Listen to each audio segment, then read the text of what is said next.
Kekuatan Harvey York untuk bangkit. Bab 1. Suasana Villa Zimmer di Neumhi. Saat ini sangat ramai dengan lampu-lampu yang gemerlap.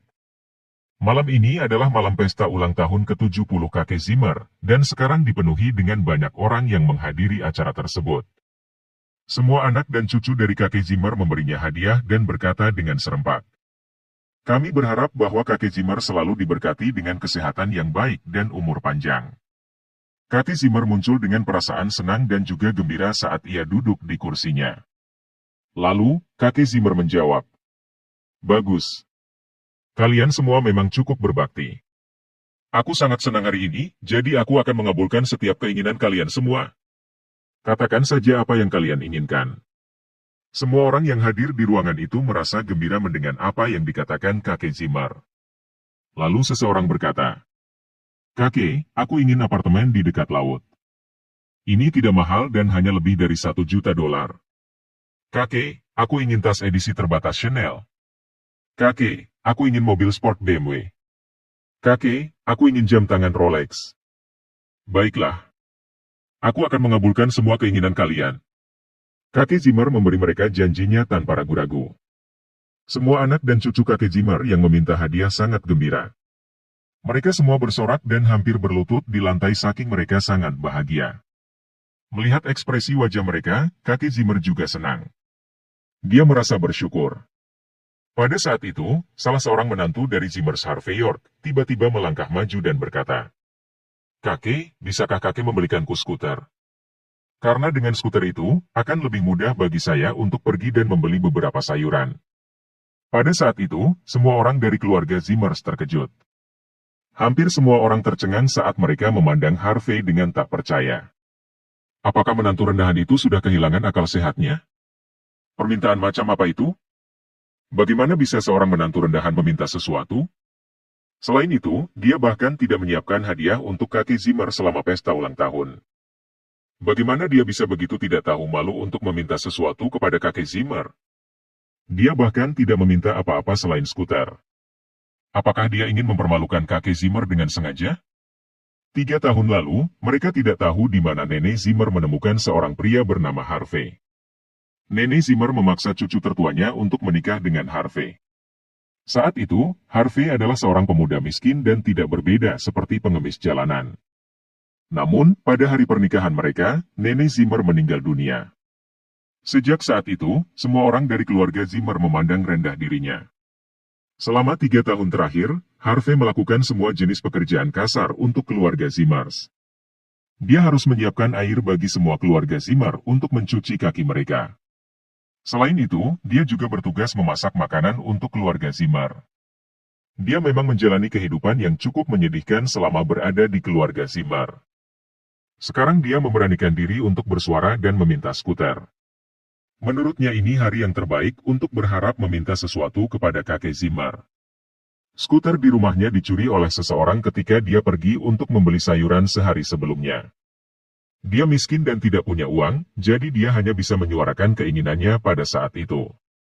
Karena kakek Zimmer cukup senang hari ini, Harvey merasa bahwa kakek Zimmer pasti akan mengabulkan keinginannya karena itu adalah masalah kecil bagi kakek Zimmer untuk membelikan Harvey skuter. Kakek Zimmer yang awalnya muncul dengan perasaan yang cukup senang lalu tiba-tiba sekarang raut wajahnya berubah gelap. Dia melemparkan gelas dari tangannya sehingga membuat gelas tersebut hancur di lantai. Dia kemudian berteriak dengan marah. "Bajingan! Apakah kau datang untuk menghadiri pesta ulang tahunku atau apakah kau datang hanya untuk merusak dan mempermalukanku di depan semua orang?" Istri Harvey, yang bernama Mandy Zimmer bergegas maju dan menjelaskan kepada kakek Zimmer. "Maaf kakek, Harvey mungkin tidak sadar hari ini adalah hari yang bahagia untuk kakek. Jangan marah karena dia." Mandy menyeret Harvey ke samping, kemudian sepupunya, Queen Zimmer, mencibir dan berkata, "Mandy, lihat suamimu yang tidak berguna. Kesempatan apa yang kita miliki hari ini? Ini adalah pesta ulang tahun ke-70 kakek, dan dia datang dengan tangan kosong. Beraninya dia meminta sesuatu dari kakek, kapan dia menjadi begitu berani?" Zack Zimmer, cucu kakek Zimmer yang paling dicintai kakek Zimmer, menambahkan, "Benar, dia tidak berbudi pekerti." Bagaimana dia bisa meminta sesuatu, padahal begitu banyak tamu di sini hari ini? Ini memalukan. Dia selalu tidak menyukai Mandy, dan sekarang dia menemukan kesempatan untuk mengejeknya. Apa yang tidak bajingan ini lakukan? Hak apa yang dia miliki untuk tinggal di keluarga kita? Dia mempermalukan kita. Aku tahu sekarang. Dia melakukannya dengan sengaja untuk mengganggu kita. Dia ingin merusak suasana bahagia kakek. Zack menghina dengan nada sinis. Orang yang tidak berguna, kami memiliki begitu banyak pelayan di sini. Apakah kita perlu kau pergi dan membeli sayuran? Kau bahkan tidak layak untuk itu. Betapa tak tahu malu. Apakah kamu berpikir bahwa kau penting bagi kami? Queen bergumam dengan rasa tidak puas. Pergilah sekarang. Aku akan memukulmu jika kau lebih mempermalukan kami. Queen menambahkan dengan marah. Mendengarkan celaan dan tuduhan dari anggota keluarga Zimmer, Harvey secara terpaksa menundukkan kepala. Dia merasa tak berdaya dalam situasi tersebut.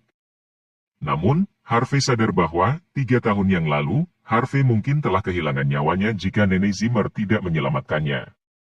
Itulah mengapa dia tidak pernah mengeluh tentang melakukan tugas-tugas kasar untuk keluarga Zimmer selama 3 tahun terakhir. Saat itu, seseorang tiba di pintu dan berkata, "Kaki, manajer dari York Enterprise, Don Sander datang untuk mengucapkan selamat ulang tahun."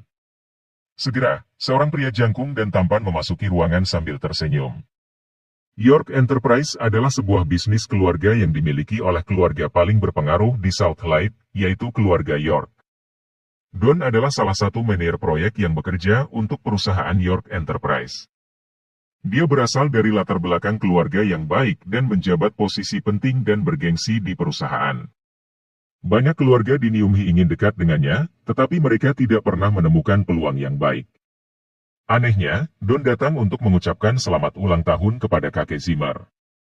Dia memberikan hadiah kepada kakek Zimmer sambil tersenyum, dan ketika kotak hadiah itu dibuka, semua orang tercengang. Di dalam kotak tersebut terdapat selembar cek senilai $880.000. Jumlah tersebut merupakan jumlah yang biasanya digunakan untuk lamaran pernikahan di Niumhi. Don dengan tulus berkata, "Kakek Zimmer, ini hadiahku untukmu. Saya datang hari ini bermaksud untuk melamar pernikahan. Saya telah mengagumi Mandy sudah cukup lama. Sekarang saya berharap dia bisa menerima lamaran saya, dan menikah dengan saya." Semua orang terkejut dengan pengumuman tersebut. Mandy adalah istri Harvey. Mengapa Don tidak memperdulikan hal itu? Dia sama sekali tidak menunjukkan rasa hormat kepada Harvey. Namun, setelah banyak pertimbangan, Harvey hanyalah menantu yang tidak berguna yang diadopsi. Mengapa Don harus memberinya penghormatan? Don bahkan tidak takut bahwa tindakannya akan menyakiti perasaan Harvey. Saya tahu bahwa apa yang saya katakan mungkin terlalu mendadak, tetapi saya tidak tahan melihat Mandy, orang yang saya cintai, hidup dengan pria yang tidak berguna. Kakek Zimmer, saya harap Anda dapat mempertimbangkan tawaran saya dengan serius, Don berkata sambil tersenyum. Dia kemudian berbalik dan memberikan senyuman pada Mandy sebelum pergi tanpa pernah memperhatikan Harvey. Dia sama sekali tidak peduli tentang Harvey. Setelah Don pergi, semua orang terlibat dalam diskusi yang sengit. Mereka membicarakan kekuatan dan pengaruh Don sebagai manajer departemen di perusahaan York Enterprise. Kabarnya, satu keputusan yang dia buat dapat menentukan nasib sebuah perusahaan kecil, baik menghancurkannya atau membuatnya berkembang. Mandy sangat beruntung. Jika dia menikahi Don Sander, itu akan jauh lebih baik daripada bersama Harvey yang tidak berguna itu. Jika mereka menikah, keluarga kami pasti akan mendapat manfaat darinya juga. Tiba-tiba, adik perempuan Mandy, Cynthia Zimmer, melangkah maju dan memberi tawaran kepada Harvey. "Harvey, apakah kamu menginginkan skuter? Jika kamu setuju untuk menceraikan saudariku, aku akan membelikanmu sepeda motor besok. Bagaimana dengan itu?" "Bagus. Usulan Cynthia luar biasa. Pria yang tidak berguna ini menginginkan skuter, dan kami akan memberikannya. Biarkan dia setuju dengan perceraian." Kakek Zimmer menatap Harvey dengan mata berkilau dan berkata, "Harvey, jika kamu setuju untuk menceraikan Mandy, saya pasti bisa memberimu lebih dari sekadar skuter. Bagaimana dengan $1 juta?" Awalnya, Harvey menundukkan kepala, tetapi kemudian dia melirik Mandy yang berada di sisinya. Dia menggelengkan kepala dan berkata, "Kakek, Saya tidak akan pernah menceraikan Mandy. Ekspresi kakek Zimmer menjadi semakin marah. Dia menunjuk Harvey dan memarahinya dengan amarah, "Kamu anak yang tidak tahu diri. Mengapa kamu menolak tawaran yang begitu besar ini? Pergilah. Aku tidak ingin telur busuk menghadiri pesta ulang tahunku." Harvey terdiam sejenak. Dia terkejut melihat kakek Zimmer begitu tidak ramah terhadapnya dan mengabaikan perasaannya. Pada saat itu, dia hanya bisa menggelengkan kepala tanpa sadar dan pergi.